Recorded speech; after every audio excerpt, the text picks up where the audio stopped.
Afooyyaa abbaa mana kiyyaan harkaa taate nyaatallee gisee gootu yoo soogiddi harkaa irra kutee dhiifama abbaa mana kiyyaa irra na harkaa taate yoo ittiin numa nyaatarra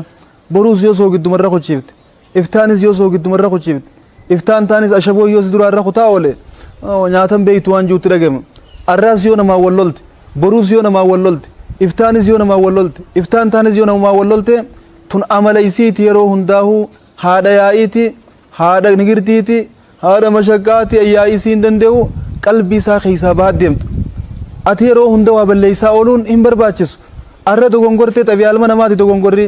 arra irraanfattee irraanfiin xabiyaa ilma namaati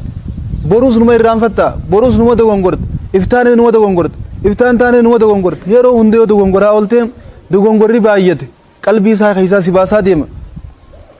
badii guyyaa tokko balleessiteerraa waa kuma takka barachuudha qabda badii guyyaa tokko balleessiteerraa waa dhibba takka barachuudha qabda sanii ol irraa barachuudha qabda ganaa badii sanit deebi'uu hin qabdu arraas bakkuma kalee kuftee kufaa ooluun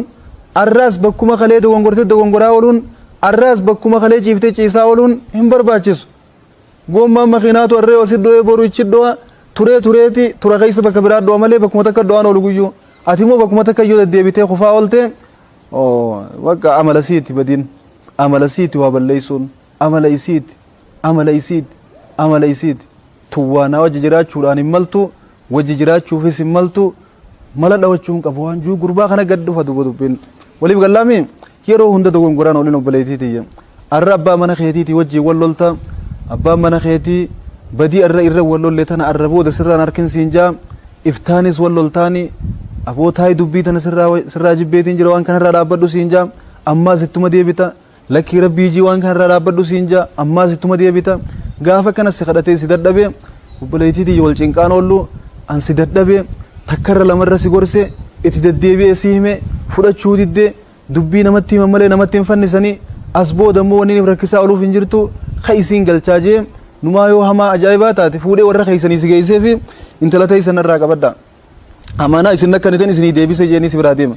obboleetiitii warra keeysanillee sablisuu hin qabdu warra keeysanillee sablisuu hin qabdu abbaa mana keetiillee zaliil gootee guyyuu dogongora baay'isuudhaan isa cinquu hin qabdu arraas yoo namaa wallolte boruus yoo wallolte arraas yoo nama tumte boruus yoo si tuman obboleetiitiyya arraas yoo iyyite boruus yoo iyyite yeroo hunda bakkuma takka deebitee yoo rabshaa kaa oolte abbaan mana keetii si jibbaa qalbii isaa keessaa baata abbaa mana keetii jabeeffadhu isa jabeeffachuu keessatti badii deddeebisaa ooluu irraa fagaadhu gaafas abbaan mana keetii si jaalata dubo li'annahaa idaa karrarat ilkhataa سوف يقل احترامها عند زوجها yoo dogongora baay'isaadhaa oolte kabajaan abbaan mana keetii sii qabu ni xiqqaatti jaalaltiin sii qabu zeeroo taati qalbii isaa keessaa beeyxee yaata akka soogidda bishaan bu'etti siif galaami akka soogidda bishaanitti darbaniitti qalbii isaa keessaa beeyxee baata duboo kanaaf obboleetiitiyyaa abbaa mana keetii dogongora baay'isaa hin oolini yoo baay'iftellee guyya tokkoof dhiifama gaafadhu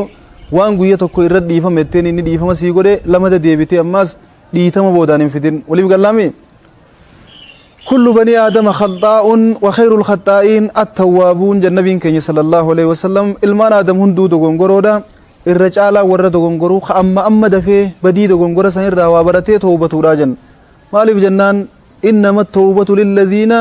ya'maluuna su'a bijahaalatin thumma yatubuuna min qariib rabbiillee namni ni tawbaa irraa qeebalu nama balleeysee wallaalaan gaafa wanni san dogongora jechuu bare dafee tawbaa irraa deebi'u nama akkasiirraa rabbiinuu tawbaa qeebala duboo bakka takka kufteen lamada deebiteen kufin boolla takkatti hoggulaman nyaadhamin goda tokko keessatti hoggulaman ciniinamin laa yuldahul mu'minu fi juhrin waahidin marrateyn akkas jannabiin keenya sallallahu alaihi wasallam namni muuminaa boolla takkatti hoggulaman ciniinamu jan bakka takkatti kufaa ooluun hin barbaachisu qalbii abbaa mana keetii keessaa if hin baasini qalbii isaa keessatti if gadhoorkiisiin jenna جاتمي لما فا وني أبا من خيتي سجالة تشيسو ألا تمدح عنده رجلا أجنبيا أيما كان نما على قادة أبا من خيتي برتيسي اتهم فارسن زلالم أبا فده صوتي أبا من خيتي برتيسي دير برا فارسون أبا من خيتي برتيسي وي قرباسن وي بريدين إيسا وي ألفين إيسا وي خبجا إيسا وي قدين إيسا وي قاروم إيسا وي كبين إيسا وي دروم إيسا وي بيكون maaltu waan kana hundaan si gaabbuleetiiti abbaa mana keetii yoo faariste irra sii wayyu yoo nama faaristu dhabde rabbii kee yoo faariste irra siin caalu yoo rabbi faarsuu dadhabdee caljii taa'e